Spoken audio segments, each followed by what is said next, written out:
자, 성경에 가난이라고 하는 단어가 나오면서 마태복음 5장 3절에 보면은 심령이 가난한 자는 복이 있나니 그렇게 말하고 있습니다.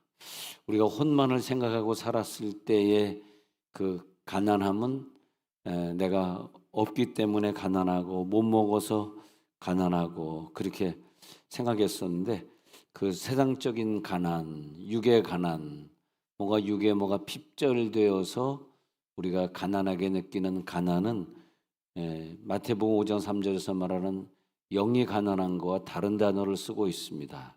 그래서 헬라어에 보면은 이 페네스라는 단어가 나오는데 이 페네스는 페노에서 파생된 단어인데 일상생활에서 내가 뭐 돈이 필요하다, 뭐가 필요하다 할 때 그것이 없을 때 그런 뭐가 불편한 상태.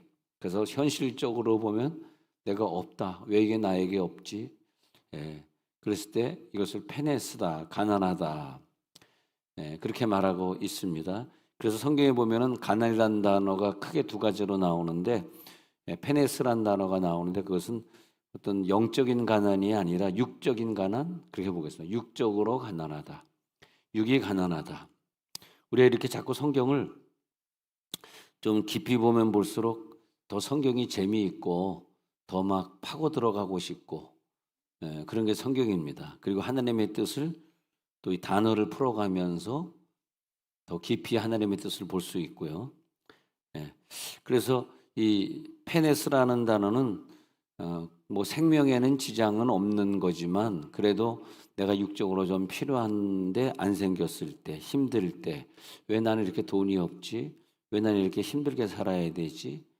그 페네스라는 것 때문에 우리가 뭐 부부싸움 하기도 하고 가정의 어려움도 있기도 하고 그런 걸 볼 수 있습니다.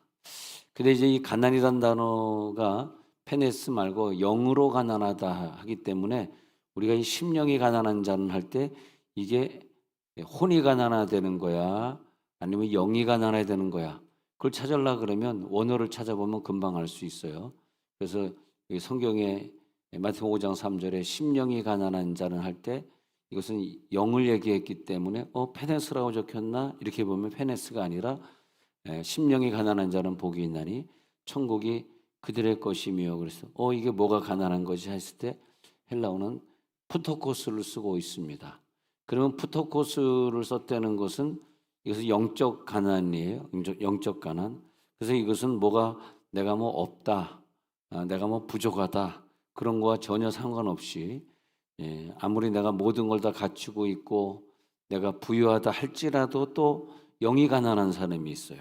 그래서 이 가난으로 번역된 헬라어 푸토코스는 이것은 절대적인 가난, 그래서 이것은 영적 가난, 생명 진리를 갈급해하는 마음 이렇게 왜 가난하냐 하니까 나는 지금 가난해. 그것이 뭐냐면 갈급하다. 푸토코스는 갈급해. 뭐가 막 그 생명의 말씀이 내게 좀 필요해. 그럴 때 쓰는 말입니다. 그러니까 시편 42편 1절에서 내 영혼이 주를 찾기에 갈급하나이다 할 때 그 갈급. 내가 주님을 찾기에 갈급합니다. 내 기도가 올라가야 되는데 갈급합니다. 그런데 이 갈급하다는 상태를 이제 푸토코스는 이제 헬라어에서 봤잖아요. 그러면 구약에서는 어떻게 쓰여졌나? 구약을 또 찾아봐야 되거든. 구약에 찾아보면은 히브리어로는 이 푸토코스를 아나브라고 씁니다. 아나브. 근데 아나브는 가난하다, 겸손하다. 그러면서 아나브가 또 무슨 말이냐 하면은 온유하다 이렇게 되어 있어요. 온유하다. 그래서 헬라어로는 푸토코스가 영적 가난인데 히브리어로는 아나브가 되어서 그것은 온유하고 겸손하다. 이 온유하고 겸손하다는 게 어디서 쓰여졌냐 하니까 모세는 사람을 죽이기도 하고 어떻게 보면 모세는 좀 성격이 혼적으로 보면은 막 화도 잘 내고 막 시내산에서 있다가 내려왔는데 40일 금식하고 내려왔는데 저들이 아론과 함께 금송아지를 숭배하고 있으니까 얼마나 우리 같으면 그렇게 못하는데 하나님이 주신 돌판을 갖다가 뭐 하나님이 목욕한 게 없어가지고 막 저들에게 던져서 깨트려가지고 하나님 너 다시 올라와라 해서 또 다시 돌판을 받지 않습니까? 그 첫 번째 돌판은 그때 깨져가지고 어디로 사라졌는지 아까워 죽겠어요. 막 그 돌판을 막 이게 무슨 온유한 거야? 이거 온유한 게 아니잖아. 근데 모세를 가리켜서 모세는 아나부한 사람이다. 온유한 사람이다. 그래서 모세는 당대에 가장 온유했던 사람이기 때문에 오늘 아까 읽어드린 거예요. 이 사람 모세는 온유함이 지면의 모든 사람보다 더하더라. 처음에 읽었던 구절이 이건데 모세는 온유함이 아나부가 지면의 모든 사람보다 더했다. 이렇게 말하고 있는 거. 모세가 온유했다고? 난 모세가 그 출애굽기 처음에 나올 때부터 모세가 전혀 온유해 보이지 않더라고. 와, 뭐 어떻게 아무리 화가 나도 그렇지. 자기가 만약에 애굽 사람을 그렇게 죽이면은 그럼 막 사람들에게 막 사람들에게 쫓겨다닐 텐데 그것을 자기가 잡히면 사형일 텐데 그걸 모르고 이렇게 그 화를 못 참나 막 그랬어요. 그래서 이제 온유함을 이제 좀 더 깊이 한번 생각해 보니까 혼적 온유가 있고 영적 온유가 있더라고요. 혼적 온유와 영적 온유. 그래서 그 사람의 성격이 참 착하네. 그 사람의 성격이 참 부드럽네. 이런 부분도 있어요. 근데 그것은 우리가 성품과 기질에 대해서 주중에 배웠잖아요. 성품. 내 성품이 하나님이 다스려질 때는 하나님이 그것을 성령의 열매로 쓰시고 내 기질을 하나님이 다스리게 돼서 기질을 죽이고 새로운 기질을 줄 때는 성령의 은사로 쓰시고 그런 걸 우리 주중에 좀 자세히 배울 때는 그런 걸 배웠습니다만은 근데 영원히 주를 찾기에 갈급하다. 영원히 주를 찾기에 갈급하다. 이것은 이 갈급은 혼적인 온유가 아니라 영적인 온유이기 때문에 우리가 어떤 거 이제 항상 생각할 때마다 이게 혼적인 문제야, 영적인 문제야. 이걸 자꾸 이제 분리하셔야 돼요. 분리 안 하면은 일단은 성경을 읽을 때 모세 온유함이 지면의 모든 사람보다 나았다, 승했다 이렇게 표현할 때 이걸 잘 이해를 못 해요. 그래서 근데 이제 사실 제일 안 좋은 게 뭐냐 하면요. 안 좋은 게 뭐냐 남이 볼 때 저 집사님은 참 온유해, 참 착해. 이제 이게 문제더라고. 그래서 본인도 내가 뭐 생전 화를 내봤나? 내가 생전 가난한 사람을 안 도와줘 봤나? 내가 생전 이걸 안 했나? 난 참 온유해. 나는 성질도 참 착해. 성질 착한 사람 생각하면 항상 손오건 목사가 생각이 나요. 야, 우리 목사님 항상 화도 안 내고 착하시고. 할렐루야. 여러분들 오늘 굉장히 착해 보입니다. 참 착하시고 온유하시고. 근데 저희 아버지가 굉장히 온유하시고 착해졌어요. 우리 엄마는 문씨이기 때문에 문씨가 좀 성질이 조금 문씨라서 이렇게 좀 신경질 내고 그러는데도 아버지는 항상 허허허 그리고 웃으시고. 근데 제가 아버지 닮고 우리 와이프가 우리 어머니 닮고 그런가? 그건 아니군요. 와이프는 아니군요. 나만 닮았군요. 그래서 아버지를 닮았기 때문에 정말 목회 40년 가까이 하면서 성도들에게 뭐 화를 내거나 그래 본 적이 없는데 그것이 좋다는 걸 얘기를 하는 것이 아니라 그것이 이제 착각 속에 빠질 때가 많아요. 내가 뭐 혼적으로 누구한테 화를 냈나? 누구에게 싫은 소리 했나? 지금도 유치원생도 보고 아유 오늘 공부 잘했어요. 너무 이쁘게 보여요. 지금도 경어를 써야 되는 아주 내가 이제 막 어떤 전쟁에 나가서 뭐 소총 들고 싸운다 그러면 저도 싸우지 못하고 전 돌아올 사람이에요. 별로 그게 좋은 게 아니라 막 성질이 있어야지 막 소총 들고 나가서 총칼을 막 대검 꽂아놓고 칼을 막 찔러 죽이고 그게 전쟁하는 사람이 전쟁이 일어났는데 나처럼 온유해가지고 소대장님 저는 못 나가겠어요. 그런데 뭐 그게 뭐 좋은 건가? 저는 뭐 제 성격에 대해서 결코 그렇게 좋다 생각을 못 합니다. 와이프한테 소리도 한번 못 질러보고 늘 쥐 죽은 듯이 차려주면 먹고 안 차려주면 굶고 이번 주에도 보통 한 끼 정도 먹고 살았는데 누가 차려줘야 먹지. 그렇게 살았는데 근데 뭐 그게 온유하다 그 좋은 건 아니고 세상의 윤리적 기준으로 보면은 모세를 온유한 자라고 볼 수 있을까? 아니야. 세상의 윤리적 기준으로 모세는 온유한 자가 아닙니다.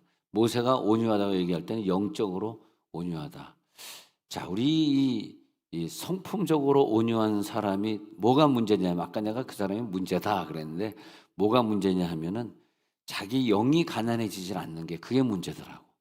성품적으로 착하고 온유한 사람이 이렇게 내가 지금 갈급해, 내가 지금 물질 문제, 질병 문제 생겼으니까 하나님 앞에 막 기도해야지. 그리고 마귀가 나에게 다가올 때 이 마귀가 물러갈 찌하다 하고 막 그냥 인상을 찌푸리고 막 욕을 하면서, 마귀는 욕을 굉장히 싫어합니다. 마귀도 지정의가 있는 인격체이기 때문에 이 그냥 욕. 근데 욕은 그냥 군대에서 욕 많이 한 사람들이 욕을 잘하잖아요. 그래서 마귀를 막 욕을 갖다 하고 내쫓아야 되는데 성품이 온유해가지고, 마귀 선생님 오늘 조금 나가주시면 안 될까요? 그럼 걔가 나가겠어요? 그러니까 이 성품적으로 온유하다는 게 때로는 세상을 살 때 직장에서는 또 좋은 점수를 얻고 인정받고 하는 거는 좋은데, 마귀랑 싸울 때는 또 그게 아니더라고. 그래서 마귀랑 싸울 때, 자 이제 교회가 말이에요. 교회가 이렇게 운영이 되는데, 교회는 가만히 이번 주에 내가 묵상을 해본 거예요. 왜 우리 교회 어떤 분은 10년을 다녔는데 세상 걸 못 끊을까? 왜 10년을 다녔는데 막 말씀 읽고 기도하고 막 선교의 꿈이 있고 왜 이게 안 될까? 나를 10년을 만나. 그럴 때 저는 굉장히 좀 좌절합니다, 사실은. 하나님의 저 영혼을, 제가요 수지에서 목회하다가 그 김모 집사님 부부가 있었는데 뭐 대학도 1, 2대학 나와가지고 사업도 하고 무역도 하는데, 그 사업하는 얘기를 들어보면은 뭐 굉장합니다. 와, 이 사람 머리가 그냥 뛰어난 것 같아. 근데 3년을 우리 교회를 다녔는데 어느 날 목사님 저 교회 관둘랍니다 그러더라고요. 그래서 아니 김 집사님 이렇게 열심히 충성하고 교회 부장 자리도 있고 교사도 하고 토요일마다 와서 청소도 해주고 모든 한 5개 6개의 그 임무를 맡아가지고 너무 잘해주시고, 또 제 설교를 막 그냥 인터넷에 막 계속 띄워주고 가지고 야 이런 설교 한번 들어보세요 하고 막 계속 띄워주는 그런 일을 하신 분인데, 물론 다른 교회도 뭐 3년 이상 자기가 다닌 적은 없는 것 같더라고요. 근데 우리 교회도 마찬가지로 제가 그전 교회도 3년 다니다가 관뒀는데 이 교회도 3년 다니다 관둘랍니다 그러더라고요. 전 교회는 왜 관두냐니까 또 지금, 그래서 왜 관두냐니까 충격을 받았어요. 제 아내가 성질이 못 돼가지고 집에서 완전히 이제 우울증 기질이 있어서 잠도 잘 못 자요. 우울증 기질이 있어서 막 나에게 화를 내고 나에게 그러는데, 그전 교회에서도 못 고쳐가지고 이 교회 왔는데, 목사님은 뭐 어디서 이제 설교 인터넷으로 듣다가 와가지고 이 교회를 정한 건데 3년을 다녔는데 아직도 와이프가 못된 성질을 가지고 화를 내고 자기 성질을 못 고쳤으니, 목사님은 능력이 없다. 목사님은 3년을 설교를 들어도 내 아내가 변화되지 않았기 때문에 목사님 미안합니다. 근데 내가 그분이 지금도 생각이 나요. 아우, 그분이 얼마나 교회를 충성했는지 잊을 수가 없어. 그분이 이 설교를 들을까봐 지금 이름은 못 되겠습니다만, 근데 참 이렇게 내 좋은 성도를 잃어버렸거든. 그때 내가 굉장히 자책했습니다. 어떻게 자책했냐면, 그래 저 와이프가, 이 남자 성품이 참 온유하고 귀해요. 인간적으로 보면은 성공할 사람이에요. 내 와이프가 3년을 손오건의 설교를 3년을 들었으면 남편에게 좀 고분고분하고 순종하고 네네네네네 이렇게 되는 거 아니에요? 응? 네네네 여보 오늘 된장국이에요 드세요. 이래야 되는 게 여자 아니야? 라면이 죽어도 안 나오시죠. 근데 와, 이게 나는 몰랐어요. 교회에서는요 너무 착하고 나를 대할 때는 목사님 오늘 목사님 이쁘게 오늘 그 헌화꽃을 제가 준비했어요. 얼마나 얼굴도 이쁘고 날씬하고 교양이 있는지, 공부도 많이 했고 훌륭한 부인인데 남편한테 그렇게 안 되는 거야. 오늘 설교가 좀 이상하게 흐르네. 그런다는 거예요. 그래가지고 남편이 너무 괴로운, 그렇다고 뭐 믿는 사람이 이혼을 할 수 있나, 너무 힘든 거야. 그래서 목사님이 내 남편을 변화시키지 못해서 관둔다. 내가 생각해도 그 사람은 관둬야 되겠더라고. 왜? 왜냐면 내가 그 부인의 우울증을 못 고쳤기 때문에. 몰라요. 다른 교회로 옮긴 지가 지금 한 15년 전 얘기를 하고 있는 건데, 15년 전에 어디로 갔는지 몰라요. 연락을 안 하시니까. 근데 어디로 갔는지 모르지만 그 목사는 설교 중에 그분을 고쳐야 되는 거지. 만약에 그분의 그 성격을 못 고친다면 그 뭐 이혼하고는 어떻게 문제가 결국은 터질 거 아닙니까? 근데 내가 못 고쳤어요. 그래서 내가 막 자책을 하면서 그러면서 내가 더 영적 설교를 해야 되겠다. 결국 육적인 설교는 사람을 변화시키지 못한 세종원을 이렇게 10년을 해야 했는데 아직까지도 갈등이 있고 아직까지도 세상 것이 좋고 세상 친구가 좋고 아직까지도 그걸 못 끊었기 때문에 남편의 마음을 아프게 하고 부인의 마음을 아프게 하고 이게 뭐냐. 그래서 교회는요 크게 보면 두 가지의 모임이 있는데 하나는 집회가 있고 하나는 예배가 있어요. 지금 우리는 예배를 드립니다. 근데 이 10년을 예배를 참석하셨어요. 근데 나는 변화되지 않아요. 왜냐하면 예배는 사람을 변화시킬 수 없습니다. 예배 여러분 참석해서 변화됐습니까? 예배는 사람을 변화시킬 수 없어요. 왜? 예배는 성부 하나님 앞에 찬송하잖아요. 전능왕 오셔서 우리를 찬송케 하옵소서. 할렐루야. 하나님께 예배. 또 좋은 기도가 있잖아요. 저 기도를 오늘 하면서 저 기도를 준비하려고 하루 1년은 아니고 일주일 내내 얼마나 준비를 많이 했는지 어느 때는 저녁 예배까지 빠지더라고 저분이. 저녁 예배 안 빠지는 분인데 저분이 저녁 예배까지 빠지니까 얼마나 이 3분 동안에 기도를 준비하려고 저녁 예배까지 빠졌는데 딱 한 번 빠졌어요. 이번 주에 한 번 빠졌어요. 내가 저분은 꼭 내 머리를 출석을 부르고 있습니다. 저녁 예배 한 번 빠지는구나. 얼마나 대표 기도를 열심히 준비했을까. 그래서 그 기도가 있었고 그다음에 또 이런 예배는 은혜로운 설교 말씀. 그래서 성부 하나님께 영광, 전능왕 오셔서 영광 돌렸죠. 그다음에 메시지가 있어가지고 성자 예수님의 임재를 느꼈죠. 근데 이 예배는 중요한 게 뭐냐면 성령의 임재가 없어요. 성령의 임재가 있으면 10년이 아니라 오늘 한 번만 참석해도 뭐 내가 뭐 변화됐다든지 오늘 설교를 듣고 내가 성경을 읽기 시작했다든지 방언기도 안 하는 사람이 갑자기 방언이 튀어나와서 앞으로 매일 2시간 동안 이 방언기도 할 거야 막 하고 싶지도 않은데 하나님이 은혜를 줘서 막 은사기도를 하게 됐다든지 막 임재가 느껴지고 오늘 설교 듣는데 막 성령이 임재하셔서 내 머리가 막 쥐잉하면서 막 전기가 오른다든지 마비가 왔다든지 내 영혼이 내 정수를 통해서 빠져나 최소한 여러분 설교 듣다가 이게 쓰러져야 되는데 아무도 안 쓰러지고 있어요 지금. 최소한 입신에 들어갔다든지 이런 성령의 체험. 예수님은 성령 세례를 받을 때 하늘에서는 성부 하나님의 음성이 들렸고 내 사랑하는 아들이라고. 그리고 예수님 자신은 성자가 거기 계셨고 그 다음에 중요한 게 뭐냐면 성령이 임했느냐를 지금 묻는 거예요. 성령의 문제. 예수님에게서는 비둘기 성령이 임했습니다. 할렐루야. 비둘기 성령이 임했다고. 이 비둘기 성령이냐? 성령은 다 성령이 아니고 성령은 비둘기 성령을 네가 오늘 받았냐?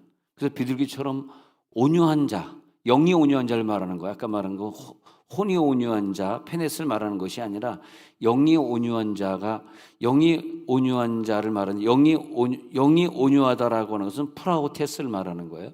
영의 온유는 헬라어로 프라우테스. 그러면 헬라어로 푸토코스는 이제 영적 가난인데 그것은 헬라어로는 온유가 뭐냐면 프라우테스. 근데 이 프라우테스 상태에 들어갔느냐? 영적인 온유는 뭐냐 하면은 비둘기 성령이 임하는 거죠. 비둘기 성령이 임하는 것이고 내가 오늘 예배 드리다가 여러분 이게 체험되면 성령이 임한 것이고 이거 체험이 안 되면 성령이 임한 게 아닙니다. 비둘기 성령 지금 임했습니까? 임할지어다. 할렐루야. 비둘기 성령이 임했어. 아니면 내가 오늘 막 사도행 2장처럼 불의 혀같이 갈라지는 걸 체험했다든지 사도행 2장에 있는 것처럼 내 입에서 막 방언이 나간다든지 아니면 바람이 임했다 그래서 어떤 때는요 이 집회를 참석하다 바람이 확 임하는 와 이게 무슨 바람이지 에어컨도 안 켰는데 확 이건 에어컨 바람이 아니라 시원한 바람이. 근데 뭔가 했더니 나의 모든 죄와 잘못을 다 가져가시는 성령 체험이더라고요. 근데 그 체험은 내가 예배를 늘 인도하지만 이렇게 예배하고 또 끝나고 또 지금은 하는 순간에 이게 임하지 않더라고. 진짜 임할 때는요, 여러분 집회를 오세요. 집회. 할렐루야. 헷갈리시죠? 예. 예배는 뭐고 집회는 뭐야? 성령이 임하면 집회입니다. 집회. 근데 성령이 임하는 집회에는 막 사람을, 이게 뭐냐면 집회 때 뭐가 있냐면 안수기도가 있어야 돼. 안수기도.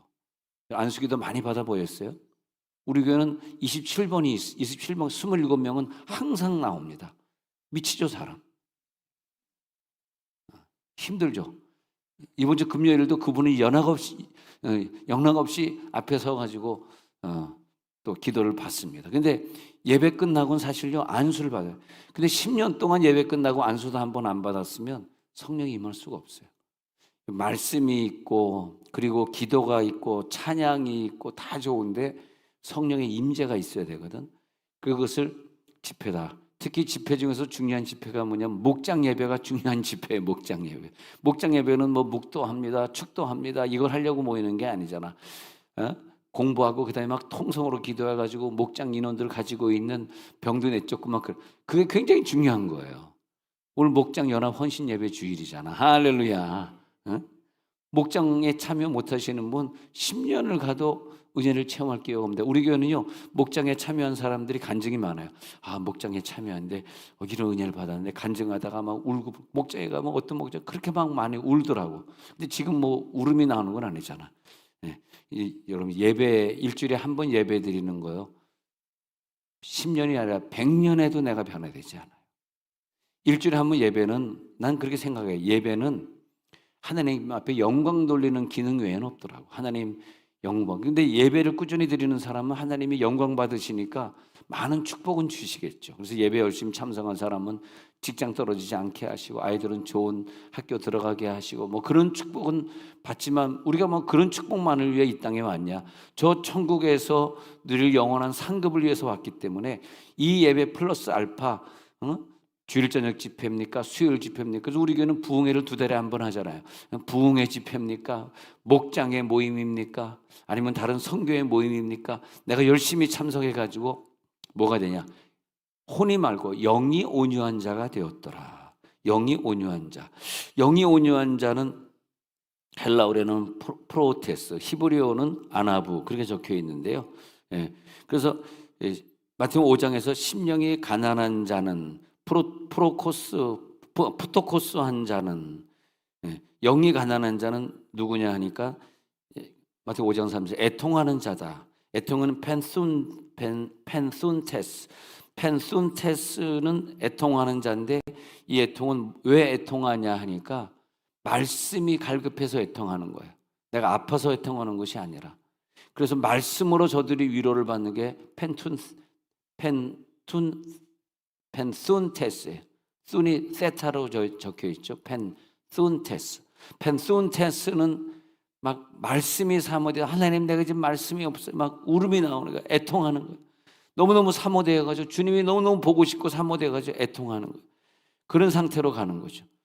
그런 상태로 내 영혼의 주를 찾게 막 갈급한 상태, 그 상태로 들어갈지어다. 그 사람이 누구냐? 겸손한 자다.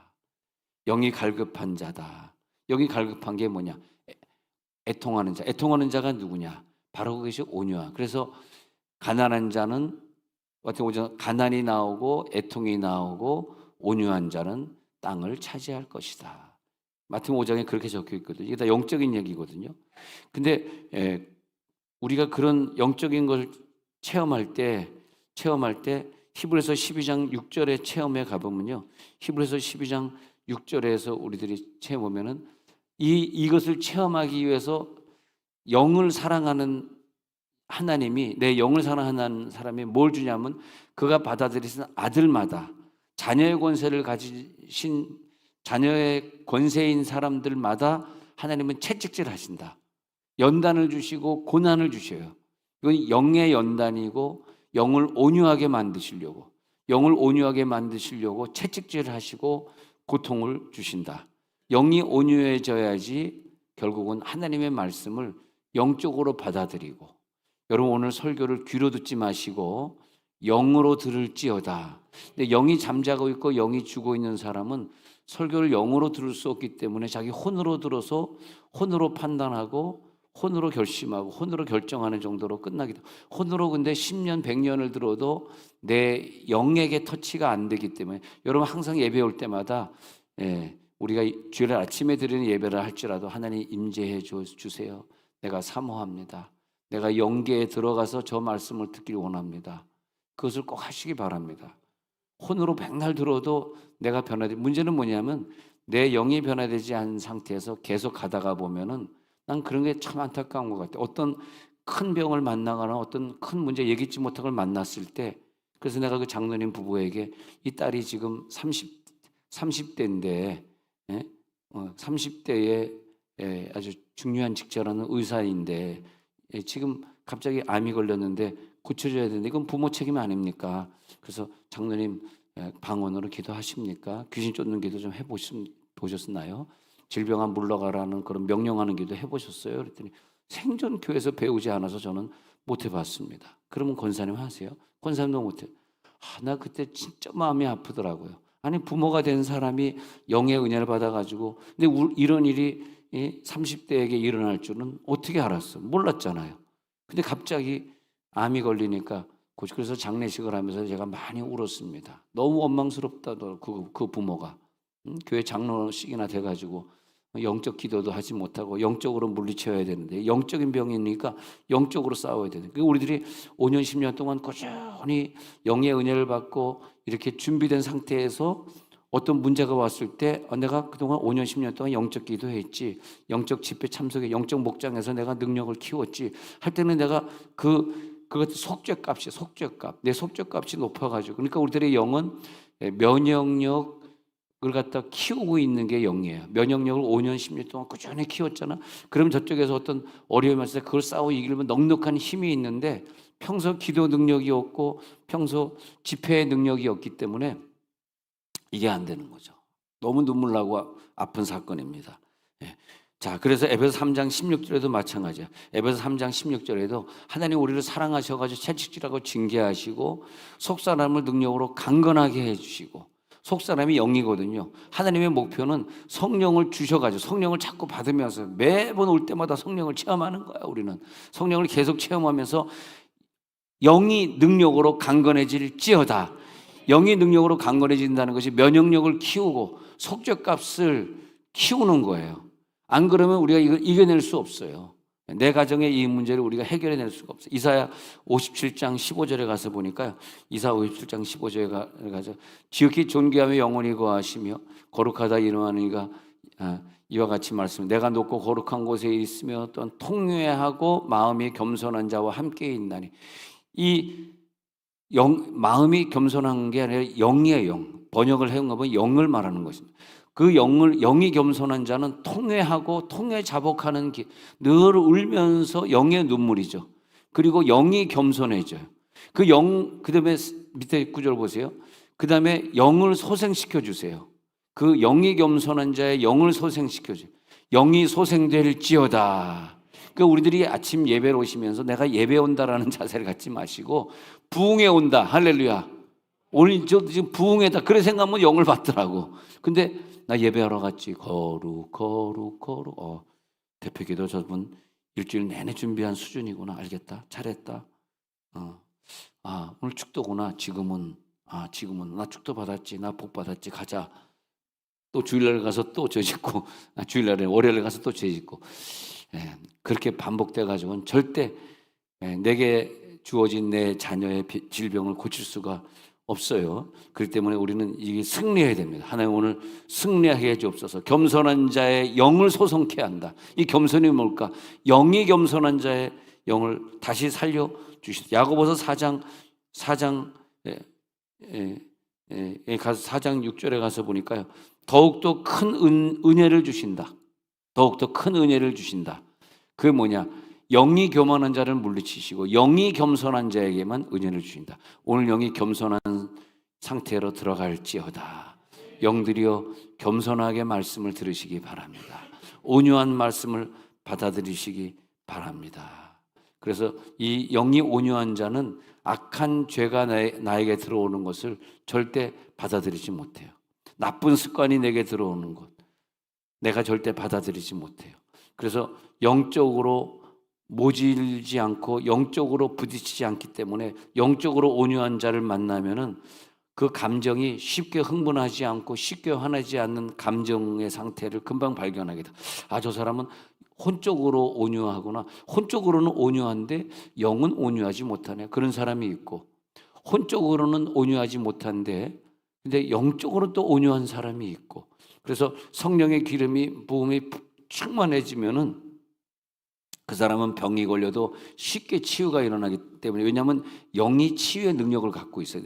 하나님이 나를 치유한다고 생각하지 마시고 내 영에게 치유의 능력을 하나님이 주셔서 네가 매면 매일 것이고 네가 풀면 풀리라 해가지고 예수님이 가시면서 그 모든 치유의 권한을 부모에게 주시고 그리고 내 자신에게 주셔서 부모의 영이 이 자녀의 병을 치료하고 내 영이 내 혼을 치료하게 만들어내. 너에게 준다. 네가 매면 매일 것이다. 너는 너에게 천국의 열쇠를 준다. 네가 열면 열릴 것이다.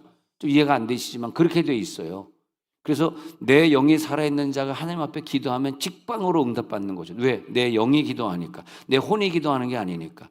그래서 그 사람들 보면은 결론적으로 그 영을 하나님이 온유하게 만든다면, 그럼 하나님 왜 영을 온유하게 만드냐? 하나님 쓰시기에 쉬우려고. 하나님이 저 외국 사람들 선교하길 원하거든. 누굴 통해서 선교합니까? 영의 온유함이 있는 사람, 순종하는 사람, 겸손한 사람, 그의 속사람을 강건하게 하시고 영을 튼튼하게 하셔가지고 하나님이 선교 사역에 쓰시려고. 올 여름은 기도에 들어갈 때 저와 함께 기도할 때 하나님 내 영이 자생 능력을 갖게 하옵소서, 치유의 능력을 갖게 하옵소서. 온유한 능력을 가진 자가 그 말을 들어보면 알아요. 여러분 기도하면서 내 언어가 영적 언어만 나오게 하옵소서.